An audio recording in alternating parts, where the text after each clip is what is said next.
Hi friend, and welcome back to my channel.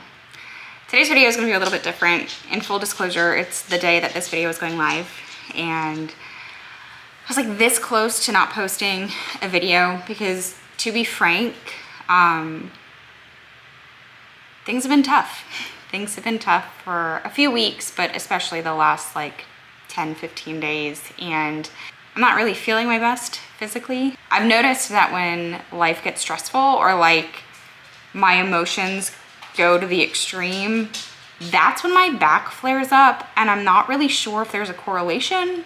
If you're better skilled or if you have knowledge in that, that would be awesome if you could share it with me, because I have a feeling that like maybe the spike in my cortisol has something to do with it. But if you've ever had back pain, then you know that it can be kind of debilitating. Like, it affects every part of your life. And beyond that, my best friend's brother died, and I ran down to go stay with her family for a little bit to celebrate his life. And of course that's emotional, and there's just been a lot. Like, there's been a lot, and I almost didn't come on here because I don't really ever want to come on here and complain, and that's not what I'm doing, but I do want to keep things real. And I think it's important to have the discussion about like showing up when you don't really feel like it, because aside from like YouTube, which I really almost bailed on this week, I had already, before anything happened, I had like scheduled in to take off work from my main job this week so I could spend this week really working to get the draft of my third book done. And I've been looking forward to this, and I've been planning for it, and I've been excited for it. So of course, like getting home on Sunday after a very emotional weekend, there was a part of me that just like didn't want to, right? Like I had the week off from work, and there was a very big part of me that could very easily have just like sunken into this place of just not doing anything. And while I think there's value in doing that when it's necessary and like listening to your body and listening to your heart, there's a very fine line between like caving in and like going in on yourself, when the healthy thing to do is to show up for yourself. And so I'm not hitting my goals. At least I've only been doing it for one day, so I did not hit my goal yesterday. My goal was 3,500 words yesterday, and I only wrote, I think it was like 2,200.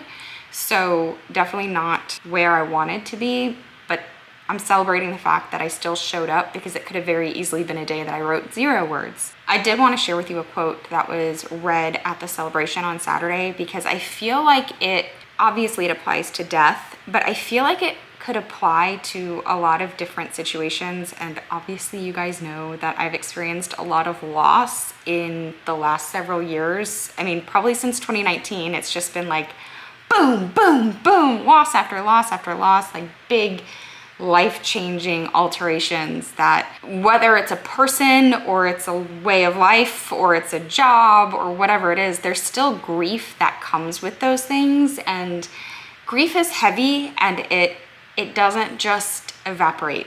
And I know everyone says like, oh, time heals all. And that's true to some extent, but it compounds, right? Like as we grow up. And I think that's possibly why life gets harder as we get older, is because we start to carry the weight of that grief around with us. So I think this quote is helpful. I'm gonna read it to you. I have to read it off my phone, so I apologize for that. But there is nothing that can replace the absence of someone dear to us, and one should not even attempt to do so. One must simply hold out and endure it. At first that sounds very hard, but at the same time it's also a great comfort. For the extent the emptiness truly remains unfilled, one remains connected to the other person through it. It is wrong to say that God fills the emptiness. God in no way fills it, but much more leaves it precisely unfilled, and thus helps us preserve, even in pain, the authentic relationship. Furthermore, the more beautiful and full the remembrances, the more difficult the separation. But gratitude transforms the torment of memory into silent joy. One bears what was lovely in the past, not as a thorn, but as a precious gift deep within, a hidden treasure of which one can always be certain. And that's by, I'm gonna butcher this name, but it's by Dietrich Bonhoeffer. And again, like that's obviously talking about death and the loss of a loved one, which I mean, I'm experiencing right now. But it also, for me, applies to some great losses I've experienced in the last several years, as far as like leaving a town I loved and leaving a job I loved and then losing a job I loved. And it just feels like the heart has a lot of holes in it right now. I also am very grateful to have had those experiences and to have experienced that love, because then what is life? Like, how full is life if you don't allow yourself the spectrum of those emotions, right?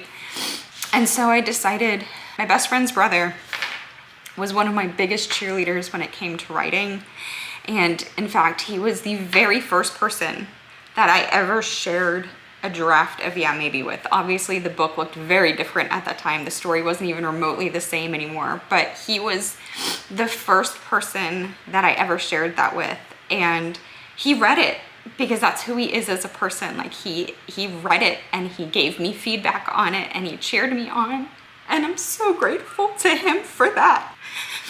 And so this week, when I really don't feel like showing up, I'm gonna take this and channel it into something I know he would want me to do. And then I can almost hear him like shouting at me through the computer screen to do it.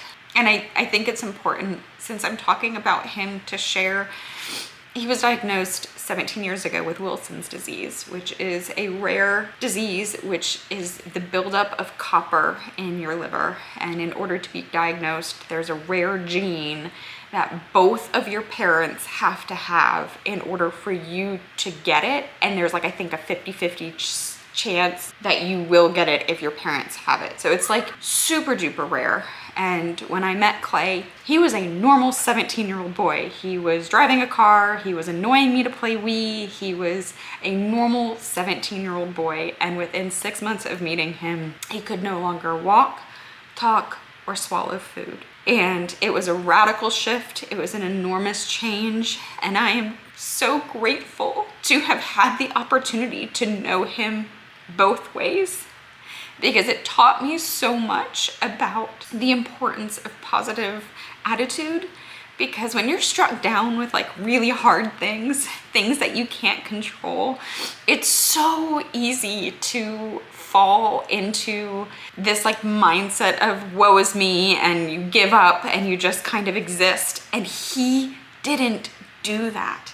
He was wheelchair bound. He could communicate slowly but surely through different ways of technology, and then slowly but surely lost even that ability to communicate.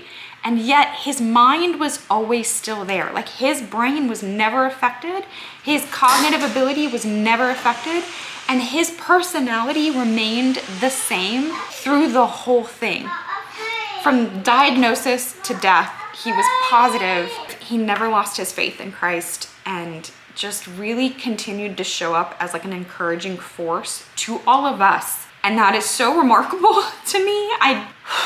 It's so remarkable to me. So I wanted to share a little bit about him, his story, and how he's encouraging me to just kind of show up when I don't feel like it, because I'm sad. I'm sad that we lost our friend, someone I considered a little brother. And I just want his story to help encourage you to just show up as your best self and show up when you don't feel like it. Because right now I don't feel like it. I don't. Yes, sir, I'm coming. No, Pete stays inside. Okay, I have to go because he's taking his stuffed animal out. But sorry for the weird video.